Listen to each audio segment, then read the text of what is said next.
ഇന്ന് അർദ്ധരാത്രി 12:30 നടക്കാനിരിക്കുന്ന ഫെഡറൽ റിസർവ് മീറ്റിംഗിലേക്കും തുടർന്ന് 1 മണിക്ക് നടക്കാനിരിക്കുന്ന ഫെഡറൽ റിസർവ് ചെയർമാന്റെ പത്രസമ്മേളനത്തിലേക്കും വിപണി ഉറ്റുനോക്കുമ്പോൾ സ്വർണ്ണവില അന്താരാഷ്ട്ര മാർക്കറ്റിൽ ഔൺസിന് $50,300 തുടരുകയാണ്. കൂടാതെ ട്രംപ് ഇറാനെതിരെ ഭീഷണി തുടരുകയും ചെയ്യുന്നു. വിശദവാർത്തകൾ നാളെ രാവിലെ വീഡിയോയിൽ ഉൾക്കൊള്ളിക്കാൻ ശ്രമിക്കാം.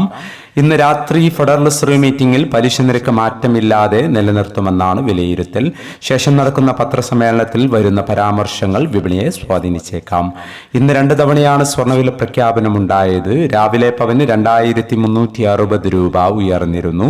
എന്നാൽ ഉച്ചയോടെ വിപണി വീണ്ടും ഉയരുകയും ഉച്ചയ്ക്ക് ശേഷം രണ്ടാം വില പ്രഖ്യാപനം വരികയും ചെയ്തു.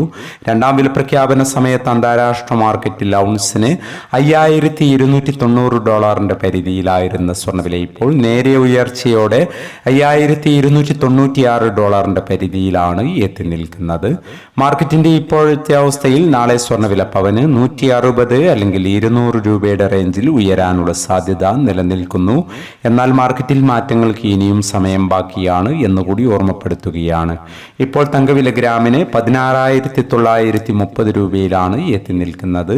എല്ലാ വ്യൂവേഴ്സിൽ നിന്നും ഒരു ലൈക്ക് പ്രതീക്ഷിച്ചുകൊണ്ട് ഇന്നാദ്യമായി വീഡിയോ കാണുന്നവർക്കായി ഇന്നത്തെ സ്വർണ്ണവില ഒന്നുകൂടി പറയുന്നു. ഉച്ചയ്ക്ക് ശേഷം പവന് 1400 രൂപ കൂടി. ഇന്ന് 28/1/2026 പവന് 1,22,520, ഗ്രാമിന് 15,315. ഈ വീഡിയോ നിങ്ങൾക്ക് ഉപകാരപ്രദമെങ്കിൽ വീഡിയോക്ക് താഴെ ലൈക്ക് ചെയ്യാൻ മറക്കരുത്. Thank you for watching.